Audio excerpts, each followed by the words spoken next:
Right, here we go again, and I've still not got the microphone on here because it's here, but I'm outside today, so sorry about the wind noise on the video that I just shot, or that I recorded the other day. Anyway, so we've cleaned up the top of this. If you haven't seen that video, go and check it out. The link will be up here somewhere, maybe. But what we've got to do is I've got to take the top off the base. Well, not take the top off because I need to get inside the cabinet for that. So I've got to get inside, get the cabinet off the legs, which should be, I think, a screw, a nut on each corner. And then once that's off, then I can turn the whole table upside down on the base. Then I can remove the casing, and then I can work on the up and down mechanism and find out what's going on with the worm drive. Really, really tight for space in here now, because when I organised this last time, I didn't account for this, obviously. But I'm still pleased about how this came out, by the way. I think it did really well. Anyway, yeah, so I'm going to crack on with that one. When you see me in a moment, then, yeah, that might be upside down. Alrighty then, so this is finally upside down, and there were 4 bolts, one in each corner there, there, and there, and they were holding the body to the top. Now, we've still got the mechanism that is attached to the top, but we'll worry about that in a bit. What I've got to do is we've got this tilt mechanism here, which is held on by these 2 nuts. So I'm going to undo those and then take this out. Now, what we can see is right here, you can see that we've got the worm drive, or the worm gear, for the tilting mechanism. And we're missing it down here, because what happens, I think, let me just put this together and then I'll show you. Okay, so I put the wheel that I've 3D printed on the front of it. That is there. Now, that goes onto this. There's a grub screw here. Sorry, that's the pointer going on there. The bar goes all the way through this. It goes through this section here. I think this grub screw locks it onto the base of here, so it doesn't sort of move every time you undo and do it up. And then when you spin the wheel, it'll move this, which will be the worm drive, one of these bad boys.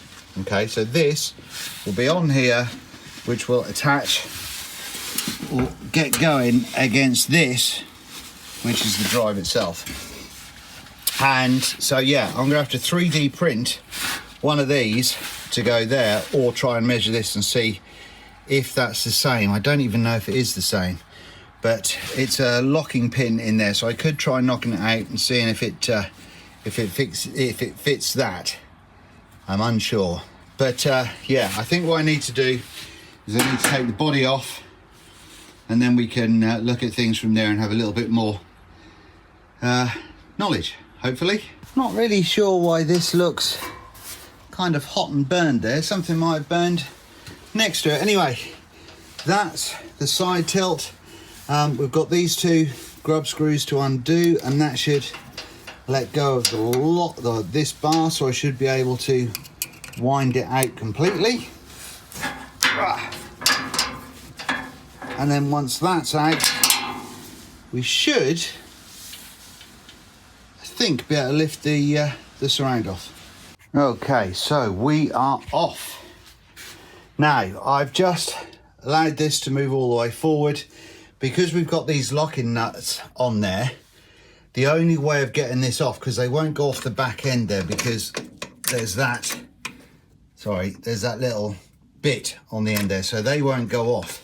So the only way of taking this off is by punching out that little locking thingamajig going on there. I don't really want to do that, so I'm going to try and sort it out without doing that. Now, what I'm going to do is I'm going to clean these bad boys up, measure them, and see if they're the same as these. But I'm also going to try and figure out the angle that they're at. Yeah, I mean, if this is the same as this, then I just need another one of these. which I hopefully will be able to model. But if this isn't the same as this is definitely thinner that way, then I'm not going to be able to do that. But just to show you how it works, this tips over like so. So that's the tilt, but bump like that. And then this is the, you can see if that was working, it would screw that up and move that up and down. Now, the only other thing that I've noticed, there's no rubbing sound, but it feels tight. Ooh, misses.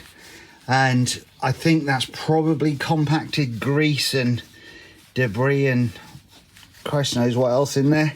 So I'm just going to try and give this a clean up. Now, I'm going to take as many measurements and things as I can of the worm gear and of this one, and I'm going to try and see if I can model something or do something. I need to clean all this up anyway because it's a bit manky.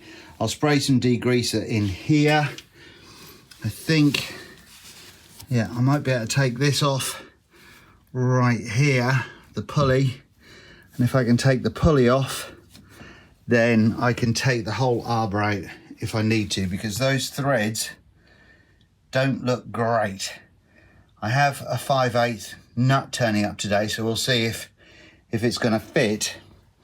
But what I don't know is if, because normally this would be loose, this washer, and I don't know if it is. Well, it certainly isn't at the moment. So yeah, I'm going to have to think about how I'm going to approach this. But yeah, everything needs a clean up. But it definitely looks a lot beefier than the my old Axminster, that's for sure.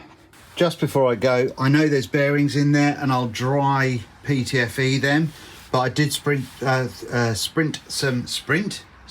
some degreaser down there, some WD-40 degreaser, and that's running much better now. Still not forever, and the bearings are a little bit noisy, but it's better than it was. This is the saw all in pieces, and I'll show you about this in a second. And I've also got some stuff going outside. Let me just flip the camera around and I can show you what I mean. Okay, so I've taken the internals off the base. I'm going to coat this with some kind of direct to rust thing, just so it doesn't get any worse. When it comes to this, I have 3D printed a handle and it kind of is okay, but it's not the best, so I'm figuring that out. I've got to clean this up.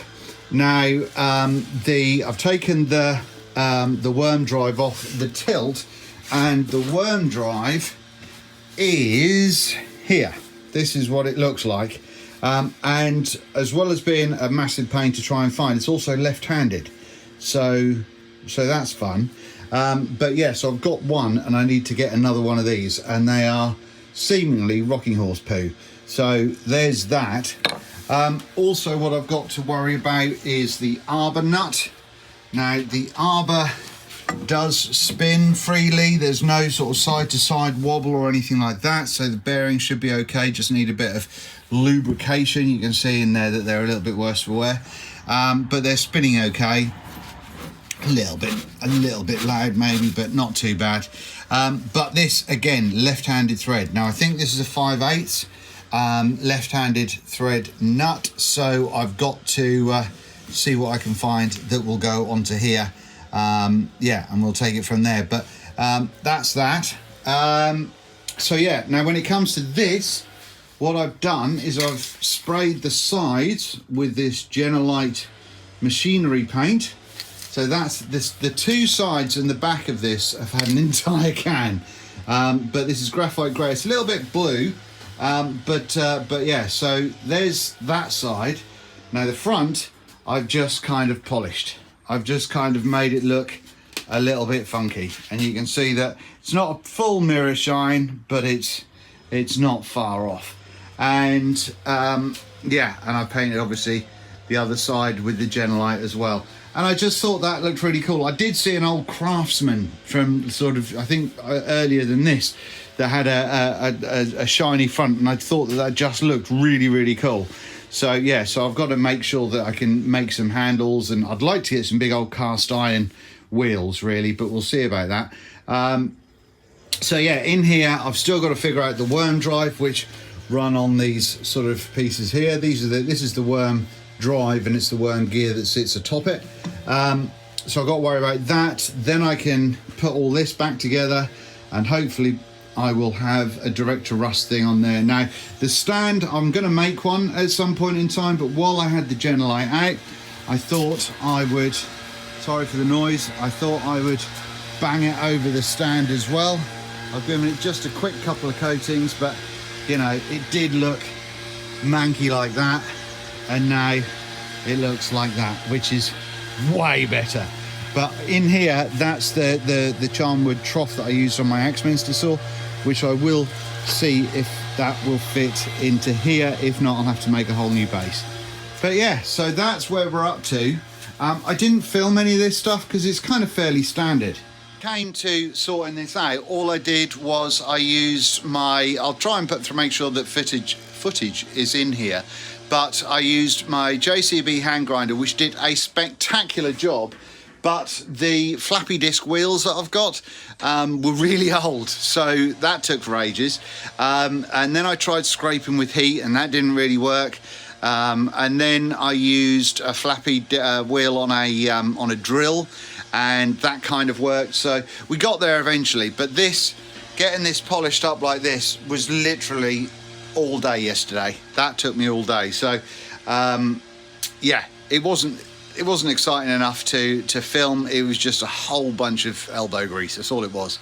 But yeah, so that's where we're up to so far. So we've still got issues with the workings, and we've not even looked at the motor yet to see if that works, but that's something to figure out another day. But I didn't want to go into this hard this early. I thought it was going to be a project that would sort of be one of those things that I did every now and again. Turns out, gone hard and early, just to get it sorted. But yeah, so I will record a bit more next time when the look at the shine now, when the neighbour isn't doing stuff. Right, back at it tomorrow.